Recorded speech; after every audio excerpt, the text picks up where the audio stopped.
Oui, moi je dis toujours que la photographie ne connaît pas la retraite en fait, hein, parce que avoir un appareil photo en laisse, on peut l'avoir même si on n'a plus un patron ou un magazine ou des journaux pour lesquels on travaille. Moi j'ai opté pour continuer à pratiquer la photographie, hein. Oui, moi je dis toujours que la photographie ne connaît pas la retraite en fait, hein, parce que avoir un appareil photo en laisse, on peut l'avoir même si on n'a plus un patron ou un magazine ou des journaux pour lesquels on travaille. Moi, j'ai opté pour continuer à pratiquer la photographie, hein, cette discipline. D'accord. Je dis toujours que j'ai un exemple. J'avais photographié un jour un vieux berger de 85 ans et je lui avais posé la question, mais quand est-ce que vous allez arrêter? C'était dans la campagne de Grance et on était à 10 bornes de Grance. Il me dit, mais moi, tant que mes jambes me porteront, je continuerai à balader mes moutons. Moi, j'ai pris ça, j'étais jeune photographe, j'ai pris ça comme un avertissement, quoi. Tant que tes jambes peuvent te mener, tu peux. Parce que bon oeil, bon pied, bon oeil. Bon pied, bon oeil. Jean-Paul, puisqu'on se connaît, tu m'as parlé de ta jeunesse, un petit peu en tout cas, et tu m'as dit qu'avant d'être photographe, tu as vendu des sandwichs. Ah ouais, on vendait des sandwichs, j'étais dans les métiers de bouche, boucherie, charcuterie, fabrication de plats cuisinés. Avant, j'ai été élève pilote dans l'aéronaval. Je voulais poser le petit coucou sur les porte-avions, comme sur les boîtes d'allumettes. Voilà. Avant, j'étais musicos, guitariste, je faisais danser. Voilà, bon, ça a été. Puis, un jour, j'ai foutu mon Leica en laisse et il m'a jamais pu quitter. J'ai appris à faire beaucoup de choses avec. La cuisine, le rock'n'roll. Qu'est-ce qui t'a amené à la photographie? Ça a été, euh, Ça a été un événement grave en fait. Je le dis parce que j'ai un ami qui est en train d'écrire ma bio en ce moment, donc je peux le dire maintenant. Je l'ai caché très longtemps. En fait, en 61, ma grand-mère me promettait de m'offrir mon appareil photo si je rentre en sixième. Et je suis rentré en sixième, c'était un mercredi. À cette époque-là, on n'allait plus à l'école le jeudi. Le jeudi, c'était les vacances. Et donc, le mercredi soir, on est allé acheter l'appareil photo. J'ai fait la photo de famille, ma mère, mon père, ma soeur et mon petit frère dans la cuisine. C'était 7 heures du soir et ma grand-mère est décédée à 21 heures, à 9 heures. 2 heures après, elle est morte. Donc, moi, j'ai pris l'appareil photo comme quelque chose, une machine à tuer, quoi, prendre l'âme. Comme disaient les Africains. Et je suis resté 13 ans sans toucher un appareil photo de 61 à 74. Entre-temps, entre-temps en colo, puisque j'avais 11 ans, un moniteur de colo me montre la chambre noire, le labo. À l'armée, j'étais pratiquement au service de la presse des armées. J'étais secrétaire de compagnie et j'étais toujours avec ces gens-là. Donc ça s'est fait d'une manière normale. Mais je savais qu'un jour, en fait, si tu veux, c'était une image latente qui était en moi. Ce truc de dire, tu le feras, mais tu mets du temps. Après, il n'y a pas que ça aussi. Il y a que, venant d'où je venais, je suis quand même né dans un quartier à Port-de-Bouc qui s'appelle La Tranchée. Quand tu es né à La Tranchée, tu as vite envie d'en sortir, hein. Tu vois, La Tranchée, c'était un quartier où, alors, je le dis en souriant, mais c'était un quartier où il y avait le casernement des Allemands qu'ils avaient laissé des casernements tout en bois à la fin de la guerre. Et nos parents émigraient, toutes nationalités confondues, hein. Il y avait de tout, des Espagnols, des Italiens, des Sardes, des Algériens, des Tunisiens, des Marocains, des Gitans, des voyous, il y avait tout ce que tu voulais là-dedans. Avec un lavoir au milieu pour faire tout ce qu'il fallait, quoi, tout ce que la vie coutumière voulait qu'on fasse. Et voilà, ça s'est passé comme ça, donc il fallait en sortir. Bercé par les 5 colonnes à la une, etc., etc. Moi j'ai dit, avec un appareil photo, tu vas aller conquérir le monde, hein. Je l'ai fait, à ma façon. Mais je l'ai fait. J'en suis parti, Mhm. j'en suis sorti, on va dire, Oui. sans jamais rien renier, sans jamais rien oublier. Et puis tu veux que je te dise, en fait, ça m'a beaucoup servi. Parce que même parfois, dans les endroits un peu litiges, je suis passé. Je sais pas.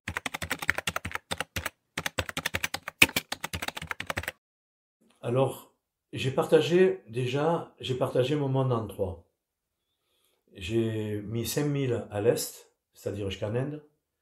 J'ai mis 5000 à l'ouest jusqu'à New York. Et au milieu, les îles grecques. Et l'Italie. Tu vois. Donc, je me suis dit, tu vas aller voir à l'est ce qui se passe. Tu iras voir de l'autre côté comment ça bascule. Et au milieu, il y a cette espèce, il y a pas cette espèce en fait, il y a la civilisation qu'on a, cette civilisation méditerranéenne, hein, on ne peut pas la renier. Et en plus, je suis persuadé que les gens ne s'en rendent pas compte, elle s'est étendue au monde entier. Dans tous les domaines, en fait, dans toutes les disciplines. Donc, il fallait vraiment que j'aille voir comme ça. Et après, pour répondre à ta question, beaucoup de diversions. Tunisie, Maroc, Venezuela, Cuba, l'Europe centrale, la Russie, la Suède, voilà. Quoi. Tu vois, je connais pas très bien la France, en fait, finalement, à part Paris et le Sud, quoi, finalement. C'est vrai que je rêverais d'aller en Bretagne. Faut faire. Eh ouais, mais on repousse. Tu sais pourquoi on repousse? Parce qu'on commence, on se dit on fait le plus loin, et puis après, quand on a moins de jambes, on se rapproche. Et donc, tu as été photoreporter pendant 15 ans. J'ai été reporter de 86 à 95. En 95, je deviens freelance. D'accord. Je quitte le photojournalisme après avoir eu des propositions à l'agence Gamma à Paris. Mais je te l'avais raconté, ça. C'était très difficile. Je venais de divorcer. J'avais 2 petits.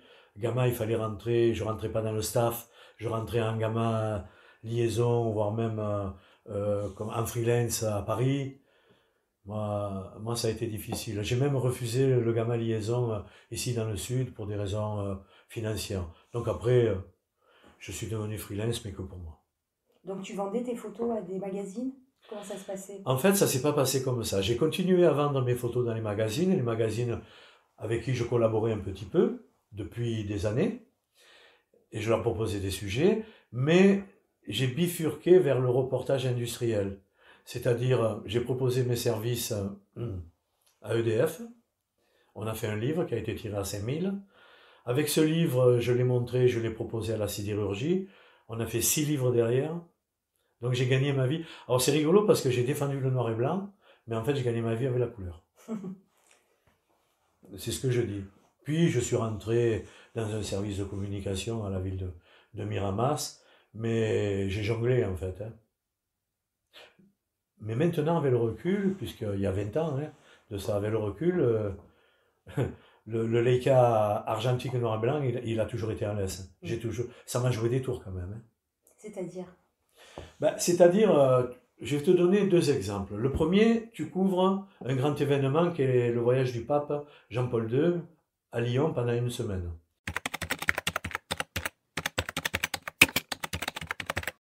Quand on te demande, ça te fait rien, tu nous files les films, on les développe, on voit tes photos.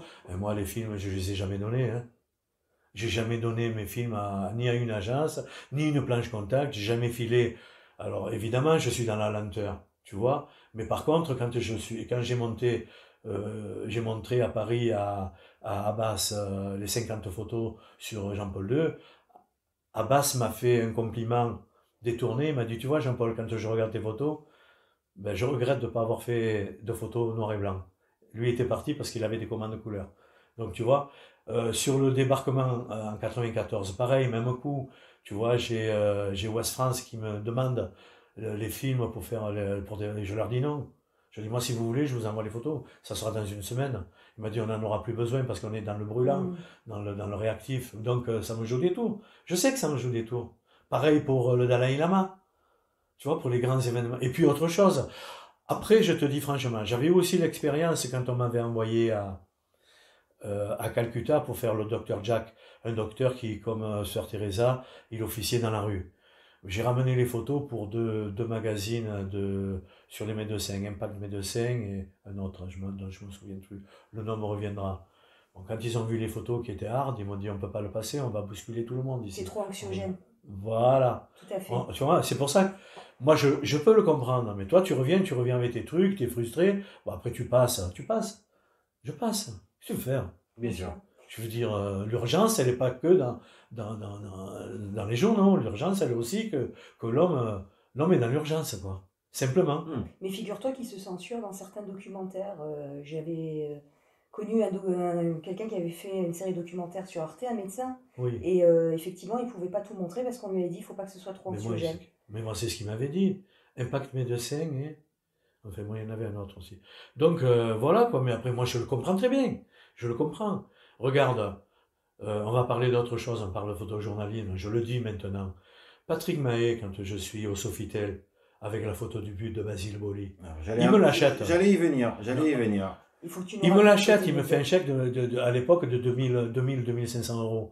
Mais je savais pas que c'était pour bloquer VSD. En fait, la photo, il la prend, ça l'intéresse pas, parce que lui, il va faire un truc people la semaine d'après. Il me la bloque pour pas que ça soit VSD, qu'en fasse ne serait-ce que la une. Ça, je la prends à mes dépens. Mais après, je te dis, moi, je suis très indulgent, je peux le comprendre. Je peux le comprendre, mais comme dit le proverbe provençal, une fois ne fait jamais la pute. Hein. Bien sûr. Tu me le fais une fois le coup, tu me le fais pas deux fois. Hein. Mhm. Tu peux raconter cette histoire de ce but parce qu'il est incroyable en plus. Extraordinaire. Cette photo. Alors, il faut remettre les choses à sa place. Moi, je suis pas un photographe sportif. Là, j'en souris parce que c'est rigolo. Mais le premier reportage que je fais, qu'on nous commande à l'agence, il nous demande de faire les femmes des joueurs. C'était pour le magazine Elle. Donc, je commence par faire la femme de Waddle, la femme de Papin, la femme de Francescoli, mais on était dans les tribunes, hein, tu vois, avant que le match commence, quelques portraits comme ça, là, tu vois, en bus, à la plan américain, et puis l'interview du photographe. Et là, c'était la première fois, moi, que je voyais l'Olympique de Marseille, et j'ai dit, tiens, tu vas les suivre, et petit à petit, au bout de 88 à 93, j'ai suivi dans beaucoup de rencontres à l'extérieur et tout. Et puis est arrivé le moment où il y avait Munich. Donc, je suis parti en immersion avec les virages sud en train. Je suis revenu en avion. Et là, quand on arrive à l'Olympia Stadium, au service de presse, pour les chasubles, alors il faut savoir, le chasuble, il te le donne, on tient un numéro, il te marque ton nom et ton numéro, tu signes, et à la fin du match, il faut le rendre, il faut le ramener. Et là, les copains, ils montent et ils me disent, mais où tu vas toi? Ben, je dis, moi je vais derrière la cage du gardien milanais. J'ai oublié son nom, mais c'est pas grave. Il me dit, mais tu es fada ou quoi? Il me dit, le match il est sur le terrain, là on a une Coupe d'Europe, là. Une finale. Ben, je dis, peut-être, je dis, mais on va marquer, on va gagner 1-0, le but se fera en première mi-temps, et je vais être derrière le gardien qui va se faire trucider. Bingo. Abedi Pelé, il tire le corner. La suite, vous la connaissez. Bien sûr. Basile, lui, La tête. il met la tête. L'autre, il est crucifié. Moi, j'ai le premier plan, le gardien de but comme ça. Derrière, j'ai toute l'équipe de l'OM. En troisième plan, j'ai le cop rouge, tout en rouge et noir, les Milanais. Nickel. Après, en deuxième mi-temps, je suis descendu. Je suis descendu faire le reste, tu vois. Mais bon, voilà, ça s'est fait comme ça. Les photos se sont vendues. Alors, c'est rigolo. Je vais jusqu'au bout du raisonnement. Bien sûr, vas-y. Les photos se sont vendues. J'avais mon copain Eric Chen qui lui faisait les tirages. Et puis on les vendait. Moi, j'avais des rouleaux. Et dans Marseille, avec des copains, on remonte un peu la Canebière. On rencontre Francis Huster. Oh Francis, qu'est-ce que tu fais ce soir? Un tutoie, tu sais. Ah, ce soir, je suis au gymnase. Et vous, qu'est-ce que vous faites? Ah ben nous, on arrive de Munich. On a gagné, patati, patata, la Coupe d'Europe. Ah, j'adore l'OM et tout. Tiens, l'OM? Tiens. Oh putain, tu me fais cadeau le poster. Je lui offre un poster. Tu vois? Et puis, je le revois plus. Et figure-toi qu'on était en 2013. On était fin mai 2013, ça. Et quand Macron, il a fait sa campagne en 2017, j'ai appris sur le journal qu'il avait tapé le ballon à la commanderie. Ça lui avait valu quand même les affres du Paris Saint-Germain. Mais ils n'avaient rien compris. Parce qu'en fait, j'ai regardé moi quand est-ce qu'il est né. Il avait 13-14 ans quand on gagne. Un minot de 13-14 ans, qui pouvait aimer en 94? Bien sûr. L'OM, Bien le sûr. Paris Saint-Germain, ils étaient dans les limbes des Qataris. Bien sûr. Tu vois? Non, sérieux. Donc, c'était facilement compréhensible, tu vois. Donc, dans ma petite tête, quand il est président, je dis, il me restait deux posters. Le dernier, il restait, je l'ai moi. Je le roule et je dis, je vais l'offrir au président. Je lui fais une lettre, blabla, en lui expliquant bien que c'était vraiment le moment décisif, tu vois. Le moment où, parce que tu sais que la photo où l'autre il met la tête, tu l'as fait n'importe où, celle-là. Bien sûr. Tu l'as fait au Milan, bien sûr. tu l'as fait à Marseille. Bien sûr. Celle-là, tu n'es pas à l'Olympia Stadium. Moi, dans ma petite tête, il fallait cadrer l'endroit où tu étais. Cette photo de là, je lui envoie, il m'envoie un mot en me remerciant, en me disant oui, moment très machin truc. Et il faut savoir que je lui marque sur la lettre, et sur la place parisienne, vous êtes 2 à la voir. Vous, Monsieur le Président, et Francis Huster. Alors, j'en reviens à Francis Huster. Tu sais qu'à l'époque, je faisais des photos de scène aussi. Donc, ce soir-là, en 2012, je devais... Alors là, on était en 2017-18 pour le coup. Hein. Et en 2012, je dois faire Francis Huster dans un one-man show sur scène. Seul en scène. Et bon, toi, tu sais très bien que quand on est photographe sur un seul en scène, tu fais pas chier le mec devant. Hein. On est d'accord. Ça te fait rien si je parle un peu comme ça.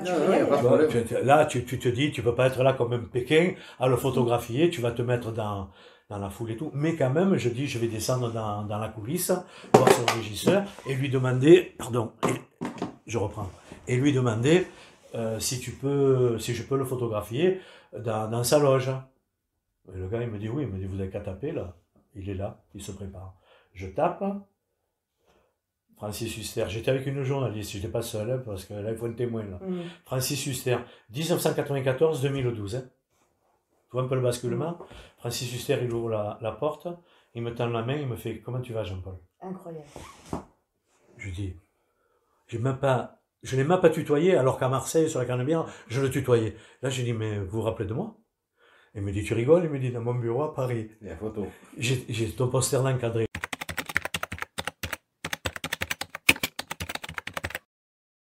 D'avoir eu des intuitions. Ouais, des bonnes intuitions. Ah ouais. Tu veux que je t'en raconte une autre? Oui, bien sûr.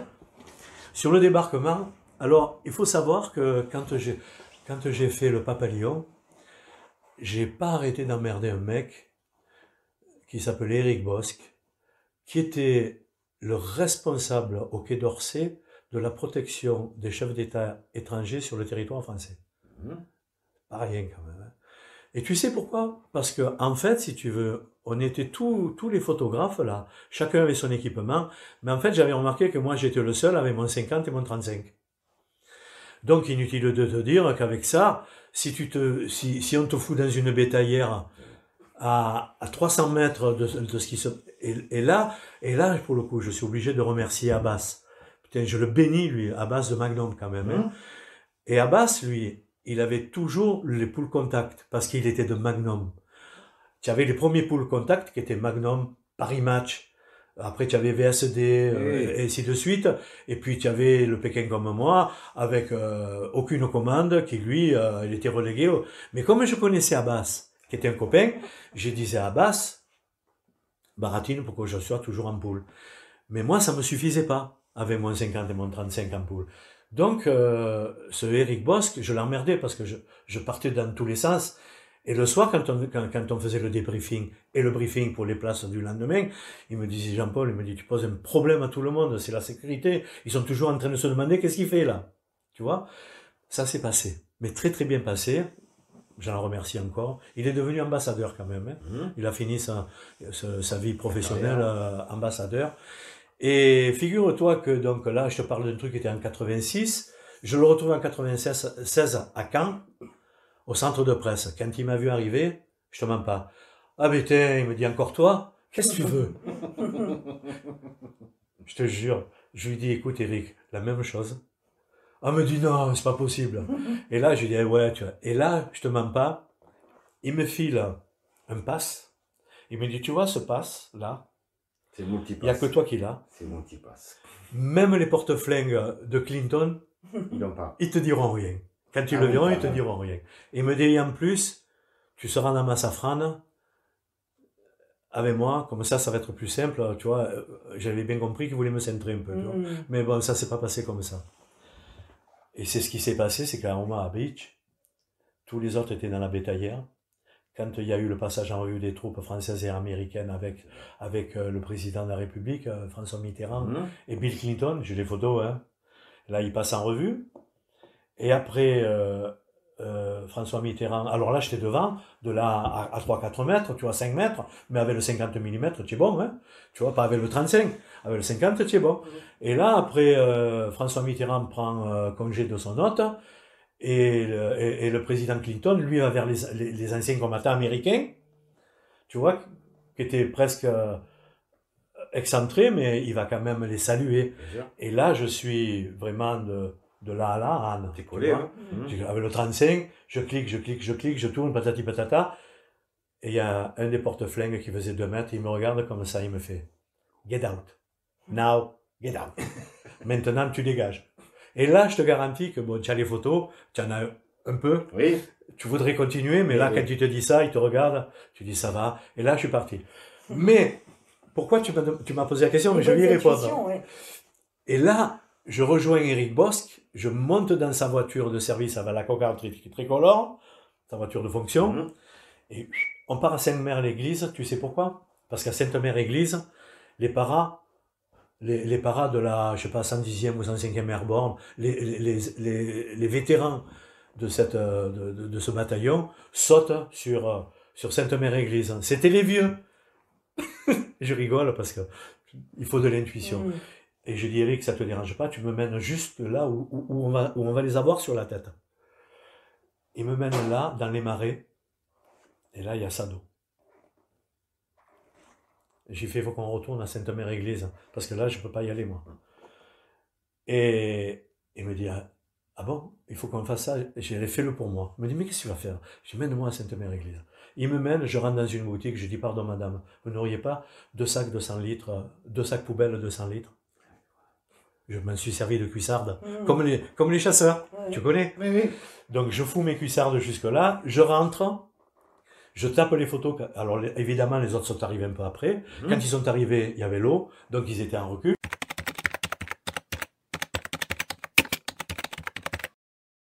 Et je suis retourné, et effectivement, j'ai les photos quand ils me tombent sur la tête, surtout des vétérans. Tu vois, c'est des anecdotes, mais bon.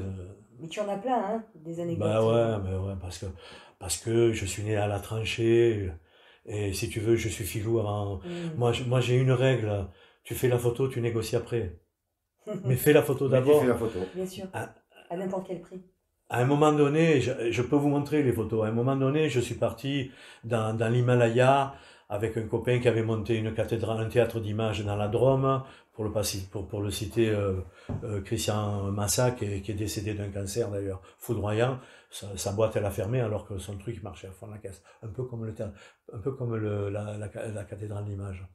Et là, on était bloqué dans un col, il y a de la neige et tout. Et on avait un chauffeur, parce qu'on avait été obligé de prendre un chauffeur qui nous a amenés, la neige nous a bloqués, on est redescendu, je te passe les périples. Et là, à un moment donné, je vois un tas de pèlerins musulmans, tu vois, qui descendaient une montagne. Là, je dis, ça passe un truc là-bas. Le chauffeur, il me dit, n'y allez pas, il faut pas y aller, ils sont en train d'enterrer l'un des leurs.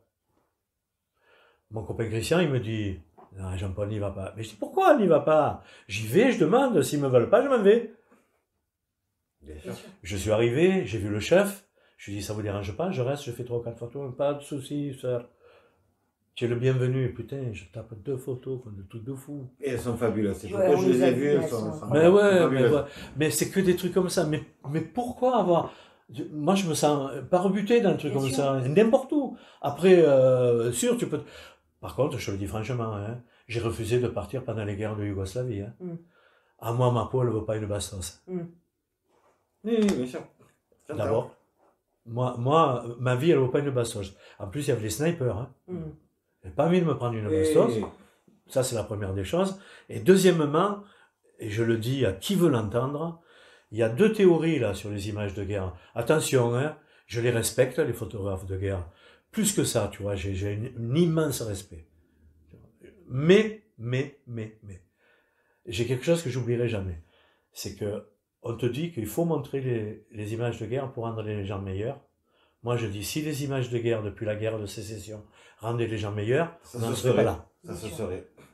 Alors après, on peut discuter, hein. Il y a 2 philosophies, il y a 2 courants, il n'y en a que 2 de courants. Il y a ceux qui disent qu'il faut montrer, et ceux comme moi qui n'y vont pas.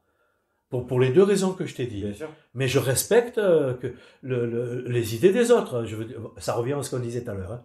Mais moi, historiquement, je sais que quelque part j'ai raison. Parce que depuis qu'on envoie tu sais, le nombre de guerres, 14-18, bien sûr, guerre de sécession, 14-18, 39-45, Suez, Gaza, tu vois, le Vietnam.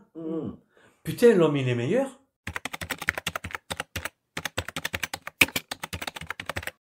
Parti à Saint-Pétersbourg, quand ils m'ont vu arriver, les douaniers de Saint-Pétersbourg, là, les porte-flingues là, arriver. Quand ils m'ont vu arriver les mains dans les poches, ils m'ont dit mais vous plaisantez? Enfin, j'ai bien compris parce qu'on avait avec nous une traductrice qui faisait partie de notre un traducteur, pardon. Sacer, il s'appelait Sacer. Et il disait, mais comment, il fait moins 15 ici, vous arrivez avec les mains dans les poches? Mais ça va, quoi, j'ai pas de souci. Alors j'ai dit ça, hein, mais bon, il faisait très froid. mais n'empêche que dans Saint-Pétersbourg, comment on appelle ça, les Russes me regardaient et j'ai dit à un copain russe à côté, j'ai dit, mais pourquoi ils me regardent comme ça? Mais tu vois pas que tu es le seul, tu n'as même pas une cache-cache sur la tête. Tu vois, mais par contre, sur le pont de la Neva, le grand pont qui part de l'Ermitage et qui va de l'autre côté à la forteresse Saint-Pierre-Paul, là, je te garantis qu'il y a eu un coup de vent sur la Neva qui était glacée. Putain, je l'ai senti, la douleur. Mais oui. Et donc, tu pouvais rester dans la rue, tu allais te brosser les dents dans l'hôtel en face, c'est ça? Je le faisais, oui. C'est ça? Je le faisais, oui. J'allais me laver aussi. Ouais. En fait, par exemple, en Inde, je loge dans une étoile, même pas des fois. Hein. Des fois, tu as les lézards qui te tombent sur la tête. Hein. Et ce que je fais, c'est que je vais dans un intercontinental. Alors, comme je ressemble à un Européen, les mecs à l'entrée ne te disent rien. Tu rentres, tu vas directement aux chiottes, aux toilettes. Et là, tu te fais ta toilette, impeccable, brosser les dents et tout, puis tu repars. Tu prends un petit déjeuner aussi. Non, il y a plein d'astuces comme ça.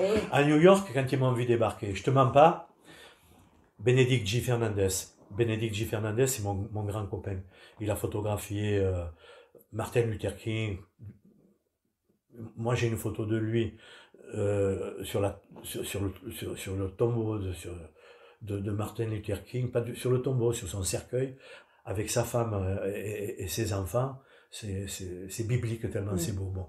Benedict J. Fernandez, c'était mon copain. Aux États-Unis, je logeais chez lui. La première fois que j'ai débarqué, en 85, je suis arrivé avec la masse aérienne, juste la brosse à dents et le rasoir. 10 jours quand même, hein, je devais rester. Je suis resté 10 jours.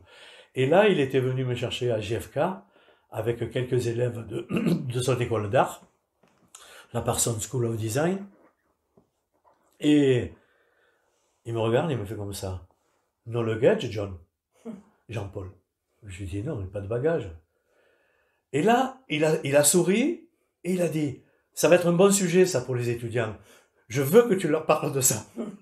Parce que nous, les Américains, quand on part avec la maldaisenne, quoi. On est chargé, on a l'impression de déménager, d'emporter. Il nous manque toujours quelque chose. Il me dit, c'est pas possible, tu n'es pas venu 10 jours avec, effectivement. Et donc, c'est vrai que je me retrouvais dans les lauderies, tu sais, les machines automatiques où j'étais en shorty. Je lavais, je séchais, je me rhabillais, m'en fous. Et un t-shirt, attends, ça coûte 10 € le kilo, les t-shirts là-bas. Tu as besoin d'un t-shirt, d'une chemise, je veux dire, tu achètes, tu laisses, tu vois, voilà, bon. Donc je fais comme ça. Et à la Parsons School of Design, pardon, l'école d'art, les étudiants, ils me regardaient comme un zombie, quoi. Ils me disaient, mais c'est pas possible. Alors après, à ma décharge, hein, ne me demande pas de partir 6 mois. Moi, je suis incapable de partir 6 mois. Je suis incapable. Mon plus long séjour, ça a été Venezuela, 5 semaines.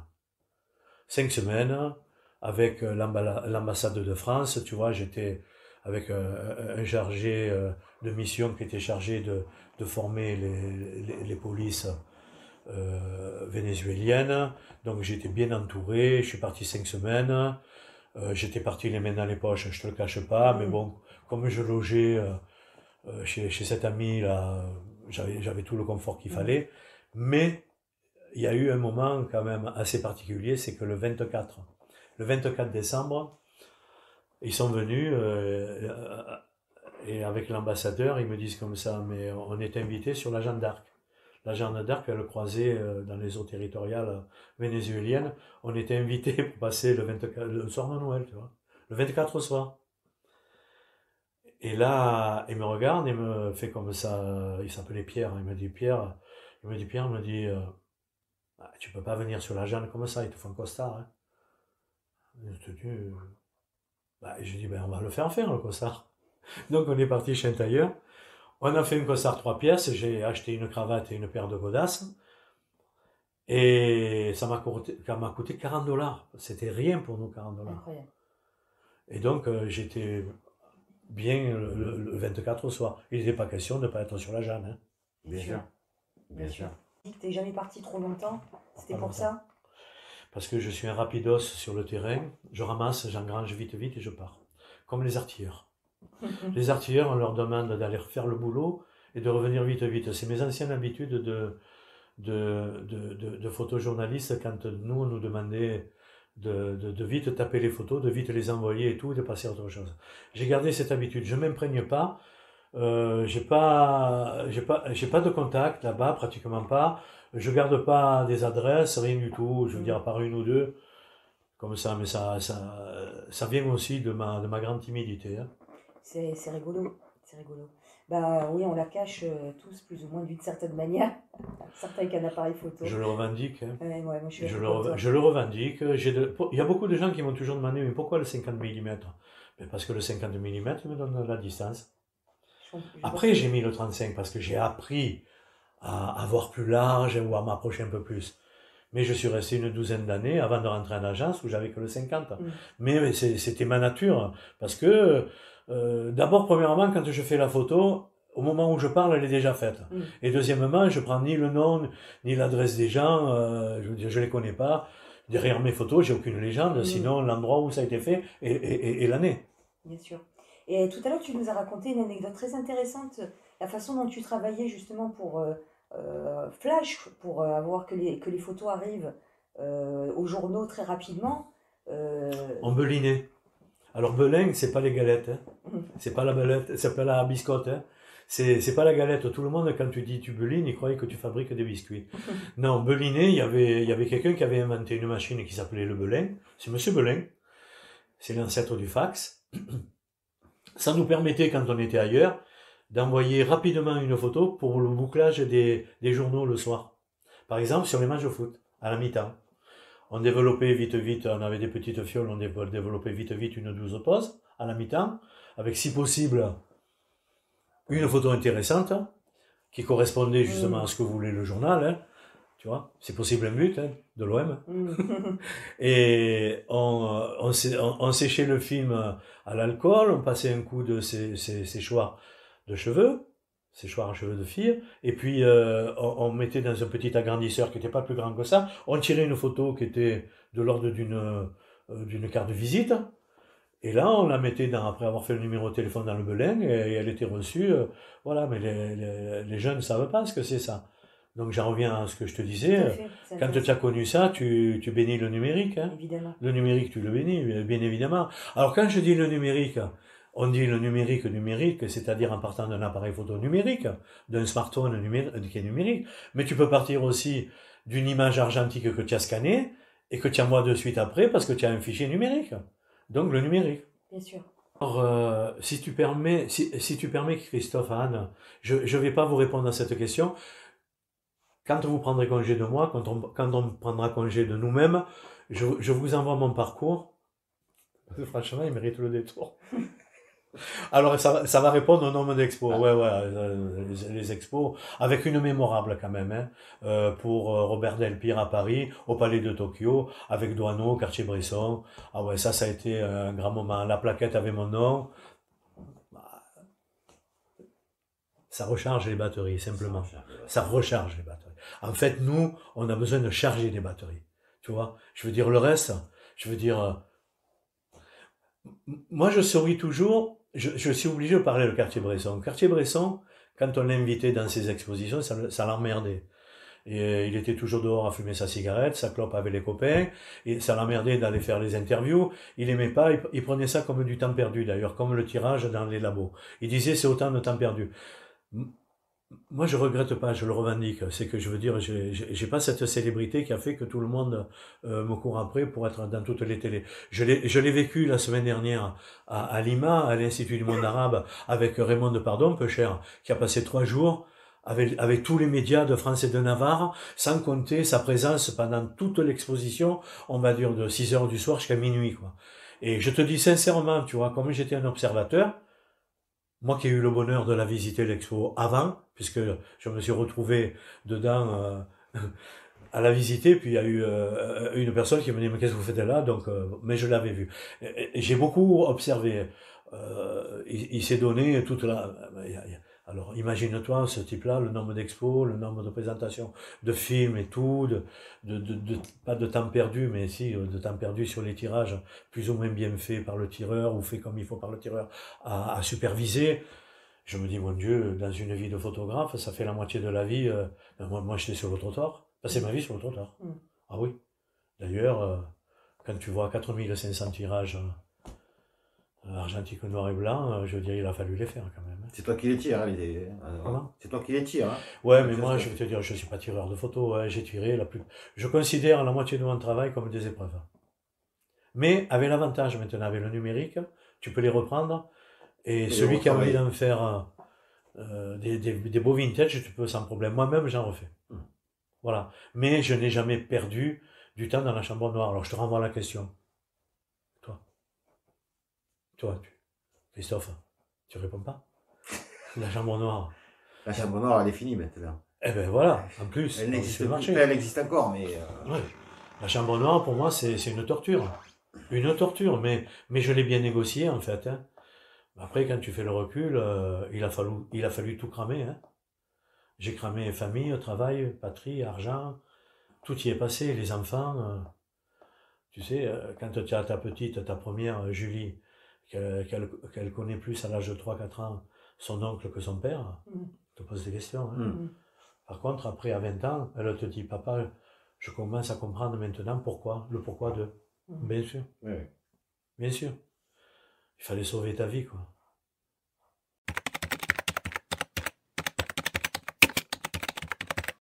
Donc, juste, je reviens un peu sur les expos. Tu m'as dit, bon, il y a une expo, il y a la fameuse expédition à Saint-Pétersbourg.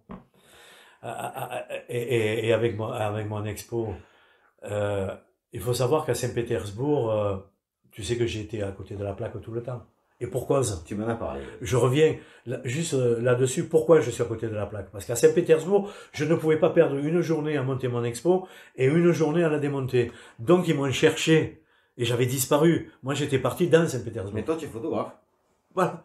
Donc, évidemment, ça m'est revenu comme un boomerang. Ouais, où tu es passé? Alors que je les avais avertis. Hein. Je les avais avertis. Et le soir de l'expo, moi, mon bonheur, c'est qu'il est arrivé une école avec des gosses qui ont regardé avec des yeux émerveillés mes photos. Et il est arrivé aussi un étudiant qui devait avoir 24-25 ans. Et je me rappelle parce qu'il était avec sa mère, avec sa maman. Et il me fait comme ça en anglais. Oh, what kind of photograph?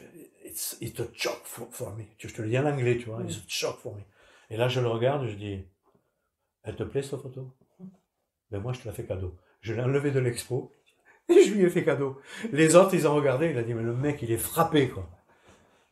Mais je dis, mais vous plaisantez? Je dis, mais non content que là, lui, je lui fais cadeau la photo. Les 24 autres, je les offre au musée russe. Extraordinaire. 24 tirages quand même, à 100 € le tirage. Hein. Les autres, ils étaient berlus. Mais je l'ai fait cadeau. Je me suis régalé. Je me suis fait un grand bonheur. Tu sais pourquoi? Parce qu'au-delà de tout, j'ai 24 photos qui dorment peut-être, mais qui sont là-bas. Bien sûr. C'est comme des bébés que tu laisses. Ça, c'est dit. Ça, c'est dit. Tu vois, des parcours d'hommes, quoi.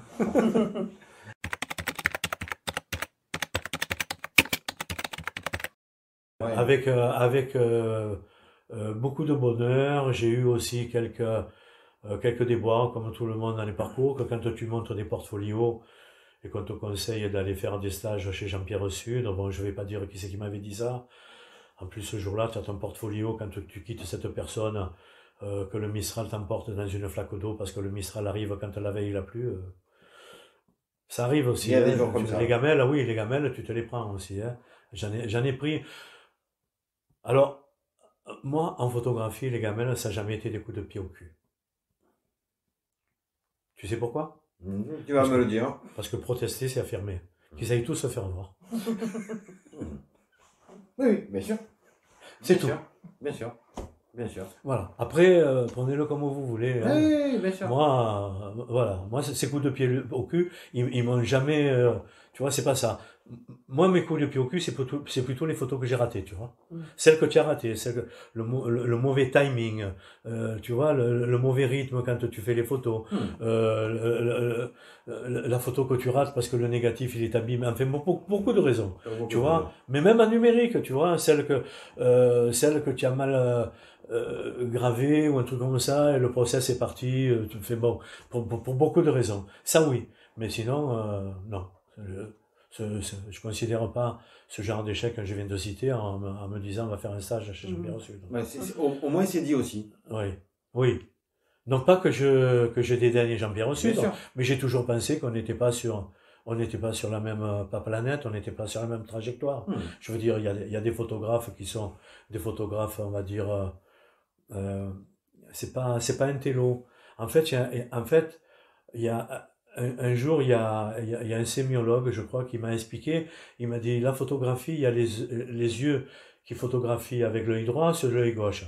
L'œil droit, c'est le croisement, le cœur, et l'œil gauche, c'est cérébral. Tu vois? Je veux dire, moi, j'ai jamais été un œil cérébral. Je suis plutôt un œil du cœur. Tu vois? Okay. Entre parenthèses, chez cette personne-là, qui était la seconde d'un conservateur de musée, quand je suis rentré chez moi, j'ai fait un tirage. J'ai fait exprès un tirage d'une photo floue. Une photo floue parce qu'elle a été chopée comme ça. C'est la fameuse photo, les pigeons de la place de la République à Arles. Tu vois? J'ai chopé cette photo comme ça parce que c'est un instantané. Moi, la photo floue, tremblée, me fait pas peur. Parce qu'elle peut te trembler parce que tu es dans l'émotion, parce que tu l'as faite vite, parce que tu n'as pas les bons réglages. Mais quelquefois, elle peut être bonne. Donc, je fais le tirage, 30-40, je l'apporte au conservateur du musée, et derrière, je marque cinglant, quand le doigt montre la lune, l'imbécile regarde le doigt. Et il a pris en souriant, il a regardé derrière le titre, il m'a dit, Jean-Paul, si ça te dérange pas, on va la rebaptiser simplement les pigeons de la place de la République. Non, mais c'était juste pour montrer que j'étais pas sur le même rail que Jean-Pierre Sudre. Parce que je suis pas un photographe cérébral. C'est tout. Voilà. Pas plus compliqué.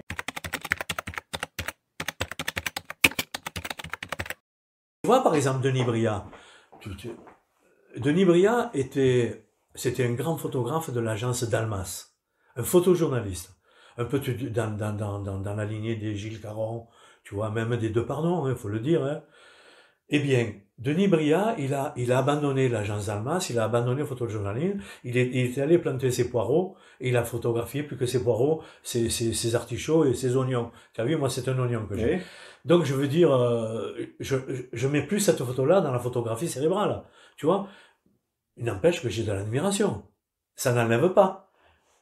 Mais tu vois... Mais c'est pas ton truc. Ça n'a rien à voir avec ce que je fais. Voilà. J'entends. Denis Briat.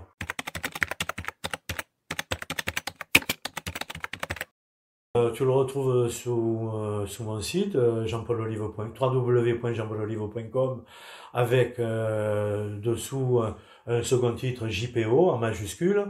Alors, je comprends pas pourquoi il s'ouvre pas directement sur le site de recherche du web, c'est-à-dire sur Google. Ah, moi sur Google je trouve. Tu le trouves. Ah, moi j'y arrive pas. Je trouve. J'ai demandé à mon webmaster de me dire pourquoi. Il me dit je comprends pas. Mais enfin c'est pas grave. Tu trouves aussi sur Instagram. Là en ce moment j'ai arrêté d'en mettre, mais certainement je vais en remettre parce que là dans 10 jours je pars à Jérusalem et dans 3 mois je repars à New York. Donc tu vois c'est reparti. Après ces 3 années dans le tunnel, vous savez pourquoi? Oui, bien sûr. Le Covid, c'est pas que le Covid. J'ai eu 3 années j'ai eu 3 années de malheur, faut le dire. Hein. Les malheureux sont ceux qui partent, mais après ceux qui restent, quand ils sont dans le malheur, faut arriver à l'évacuer. Ben, c'est pas facile. Le Covid, il en a ajouté une couche à tout le monde, faut le dire. On m'avait bien averti, on m'a dit Jean-Paul, tu verras. Il y a tout qui ressortira, obligé. Parce que là, le Covid, je te donne un exemple. Le Covid nous a mis dans le retranchement, à un moment donné. Dans le premier cycle, on était tous résignés à domicile, on ne pouvait plus rien faire. Et moi, c'était doublement. Doublement. Bien Donc, sûr. voilà. Mais bon, là, maintenant, non, je repars. Il faut que je reparte. J'ai des livres à faire. Je suis en train de préparer.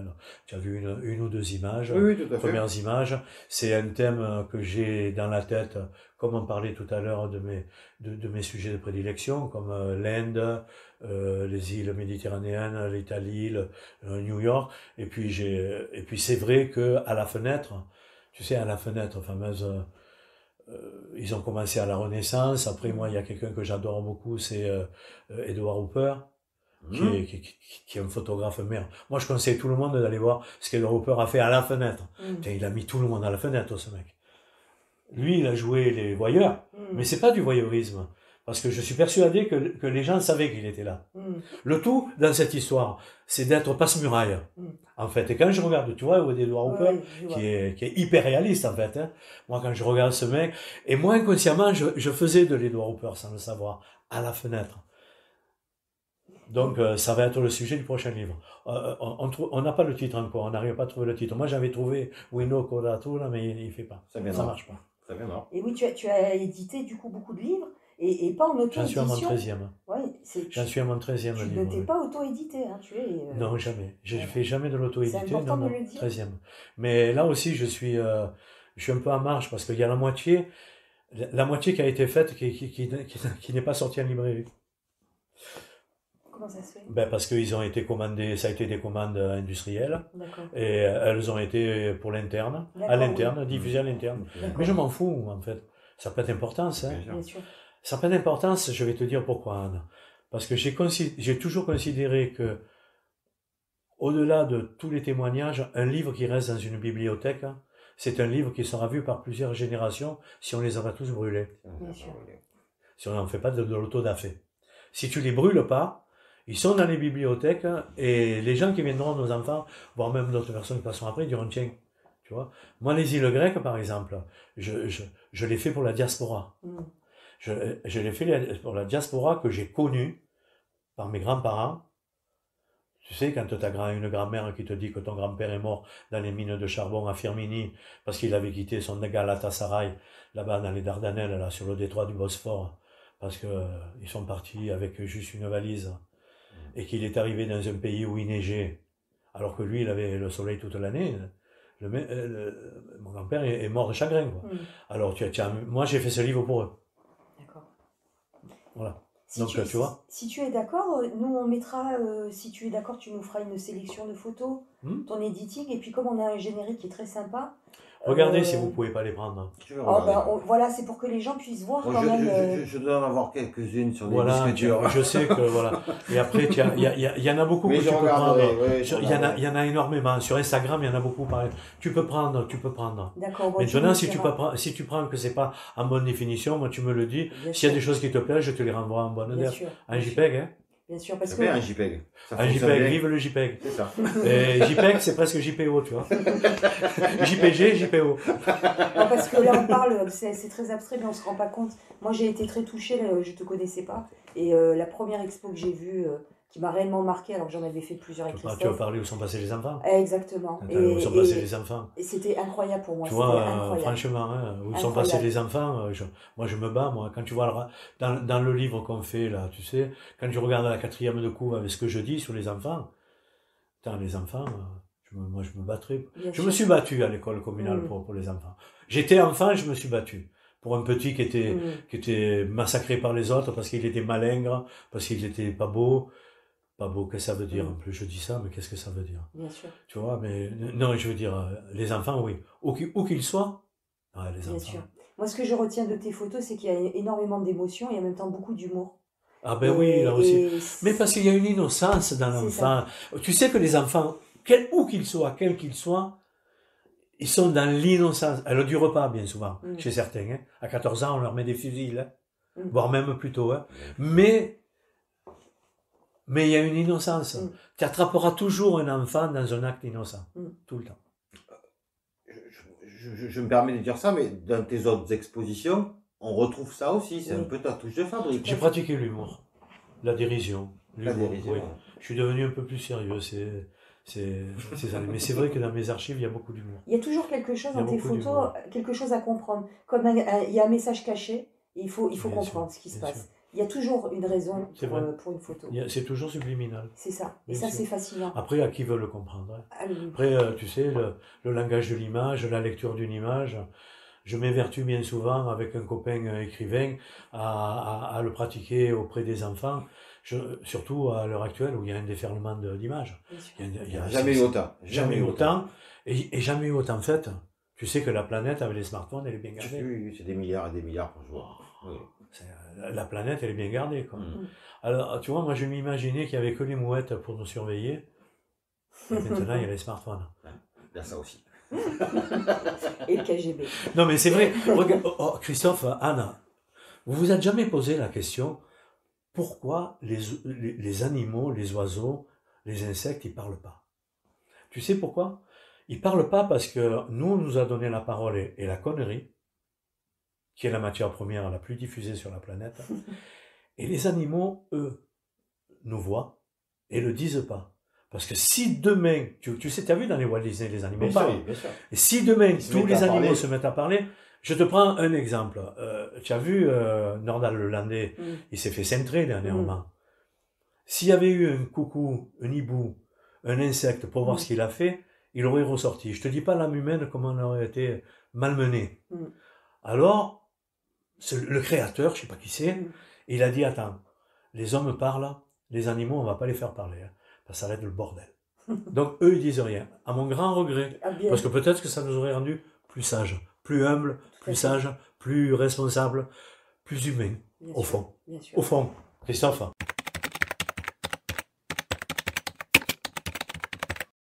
Ah non, mais c'est un plaisir. C'est un plaisir. Plaisir Et réciproque, sympa. Plein de bonnes choses pour Sympa. la suite. Oui, pour tes continue. futurs À voyages. tout- vous aussi, Oui, voilà. ah, Il faut que je le fasse. Je te souhaite de voyager beaucoup, de faire beaucoup de Je choses. vais encore aller voir un peu ce Et qui de se faire passe. beaucoup Parce de que là, photos. tu vois, je te disais que je partais à Jérusalem, mais c'est sûr que je partirai à Gaza aussi. Hein. Mm. Je ferai tout pour partir à Oui, Gaza pour y passer. ou alors en Cisjordanie. Hmm. Peut-être les deux. Je ferai tout. Parce que comme j'ai mis l'Est, l'Ouest, le Centre, tout ce que tu veux, tu vois, c'est un truc, mais je mettrai aussi, je mettrai aussi ce côté-là, tu vois, qui, comment te dire, qui fait qu'on est obligé de se préoccuper du sort des autres aussi ailleurs. Bien sûr. Je ne peux pas me préoccuper du sort de Jérusalem et des Israéliens si je ne me préoccupe pas du sort des Palestiniens. Bien entendu. Il n'y a rien de manichéen, malheureusement. Bien sûr, Mais- bien sûr. Mais bon, avec le peu de moyens que j'ai, le peu de connaissances, le peu d'histoire, hein, je sais pas. Tu es d'une grande humilité, en tout cas. Et tu es un très grand parmi les grands, et on en a C'est vu gentil. quelques-uns. C'est Et gentil. on mettra tes photos. Je pense que les gens comprendront. Merci Jean-Paul. Merci mille fois. Merci à vous mille fois. Retrouve-moi, cherche partout, un peu dans les airs, un peu sur la mer. Réveille-moi sous le soleil, avec toi amicalement.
moment.